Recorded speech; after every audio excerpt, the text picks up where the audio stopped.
respect and the love and friendship of good people. That's far more valuable than having millions of dollars in a bank somewhere.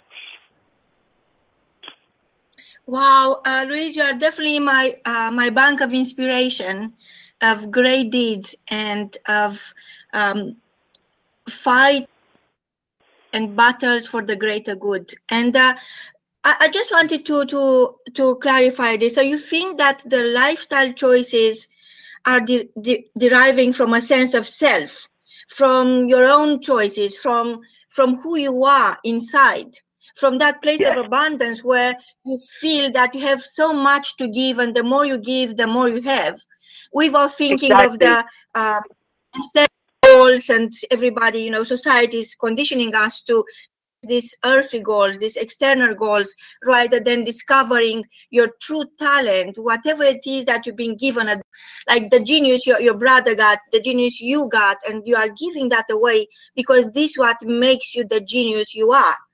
So apart from a lifestyle choice, in our modern society, sometimes we are able to create healthy lifestyle choices because there are options to further help individuals to become to live a green life and make green choices. But many times you are not even aware of those choices. And I know you are a great campaigner. You believe in preserving the environment, and I'm a great believer. I used to run an ecological newspaper, and all my life I've been fighting for my become my personal cause. And I wanted to ask you, what is your favorite food? What would you eat? Because sometimes what you eat makes you the smart person you are. So what is your favorite signature dish? My favorite quote, did you say? Your favorite food. What is your favorite meal, your favorite dish?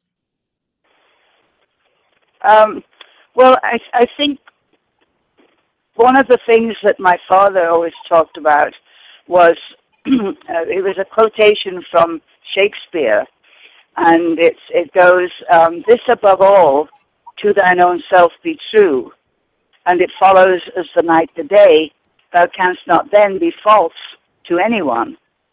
And I think that's very important, and sometimes I've gotten into trouble for being absolutely forthright, and saying, in fact, George also was called many times. He was described as being painfully honest, to the point where the honesty gets you into trouble. But there again, rather than, at least everybody, that I know, whatever I say, maybe they might be offended by it, but they know that I'm saying it because that's what I believe in. And so, I don't know, it may not work for everybody, but at least that's how I've always been. Wow, Louise. And to our listener out there who are from various continents, from South Africa to North America, from Europe to Far East, what is one thing that you want them to remember about your ability to be forever young? What is one thing would you share with them that they could apply to their own lifestyle to stay forever young in spirit and refuse to age and get bored? What is that one thing you'd recommend to them? Well, I personally, and I'm sure many other people do, believe that we are all, well, the way George explained it to me one time was, if you can imagine that the Creator, or the Great Spirit, or God, or whatever you want to call it, is an ocean, and that we are individual drops of that ocean, that we are of the same essence as God, and that God is the ocean, but we are little tiny drops of that ocean, and the life force within us is a drop of God. So therefore, we are all connected, because we all have the life force, which is that same little drop of the ocean, and that's within all of us.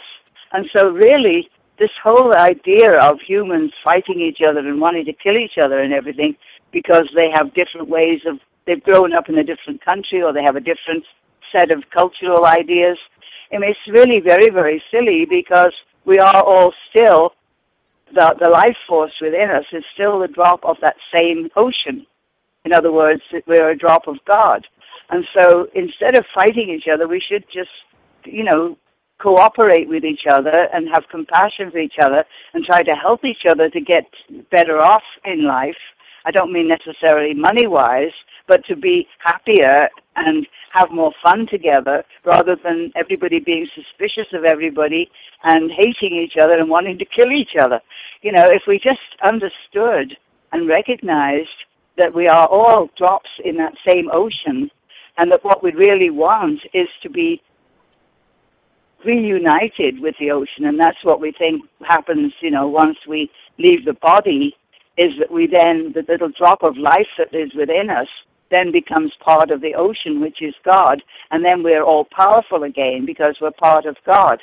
And so, if we just understood that we are all together in the same ocean, except that we're in separate bodies right now, but to try to understand that we're all one. We're not all separate, really. We're all one. And if we were to start caring about each other and loving each other, and I don't mean sexual love, but love, compassionate love, the whole world would be so much better. Louise, so how do the laws of the universe, the law of attraction, the law of association, the cause and effect influence you so far in your life? Oh, golly, I don't know. Well, sometimes there's an awful lot of things that can mix you up. I don't know. I think maybe partly for me anyway is, although I sound like I'm being very serious, but I think part of my upbringing was to have a lot of fun and to to look at everything with humor. In fact, we found World War II to be hysterically funny at times. We didn't allow the fact that there were German bombers flying overhead and dropping bombs on us. We didn't allow that to make us all fearful. In fact, we used to just, when we went to read the casualty lists the next day to see how many people had been killed the night before, the running joke was, oh dear, I'm not on the list, so that means I'm going to have to go to work today. So you hadn't been killed that night, so that meant you had to go to work. And so, that was the kind of joking that we had about things. And instead of, not to take ourselves too seriously, but to also take the idea of caring about each other, take that seriously, but not to take your own individual wants and likes and dislikes too seriously. You are a massive inspiration to me personally, and I know from our listeners that are listening to the songs and life gets better, and sometimes you just need a little bit of music coming to your ears to keep going. And I know you've been going through a lot of hardship in your life, and people have never been there was a situation where you had to treat life with a pinch of salt. I know that works, and I know I'm laughing at myself many times, couple of times a day. However, I'm thinking of your background, of your life, and of your vision for the future. What are you most excited about right now, Louise? Well, couple of things. As I had mentioned, the program that we have with the band of Help Keep Music Alive, we have just formed a non-profit organization, to help us to have more support, more financial support to do that, so that we can do a better job of raising funds for the high schools. And then also the fact that the Art Institute at Santa Ana is taking the project of my movie, The Time Is Now, and they're going to be working on that. And I'm still hoping that Steven Spielberg is going to know about it one of these days, and I'm sure I can't get anybody better than him to make the movie. So I'm going to be concentrating on thinking Steven Spielberg making the movie. So, once that gets done, because I feel, again, I try to understand the whole concept of that each one of us is a drop of God, and I try to connect with what is it that the Creator wants of me during this life. Why was I put into a family of people who became world famous? And maybe it was because I've been given a task to do as well, and I think part of it is this business of helping to raise money for schools so that children can still learn about music, and also the movie that I've been working on for 20 years. I think that's an important thing that needs to be done before I finally, reach my expiration date. And I'm going to be 84 next week, so, I know my expiration date. Congratulations! Happy birthday! Let's face it, it's near, my expiration date's a lot nearer than it used to be. So, and I'm prepared for that. I've already paid for my cremation. So, I'm not going to have a big lot of expense for somebody to take care of. Please, how my forever young princess could ever die? You must be joking. This time you are really joking. You could never of funerals. You are about to start your life, a journey that is depends. So many people depends on it. Sorry, the whole thing is, the life force, the part of us that is a little drop of God, that doesn't die. It's only the vessel that we're wearing during this lifetime. The body that we're wearing. We are actually the driver. And the driver doesn't get hurt. When you die, the driver just goes on somewhere else. So, this whole business of worrying about what happens to the body is not, is not so terribly worrisome, because the being is still going to be there, Incredible.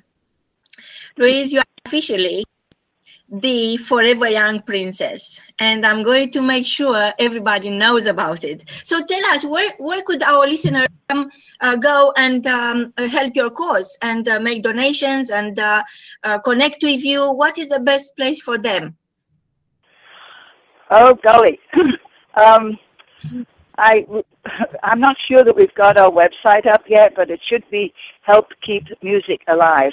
And actually, my brother, I have a little clip from my brother. The only time in his life when he did a little public service announcement was in relation to the movie Mr. Holland's Opus, where he actually said, we really need to support music education in our schools.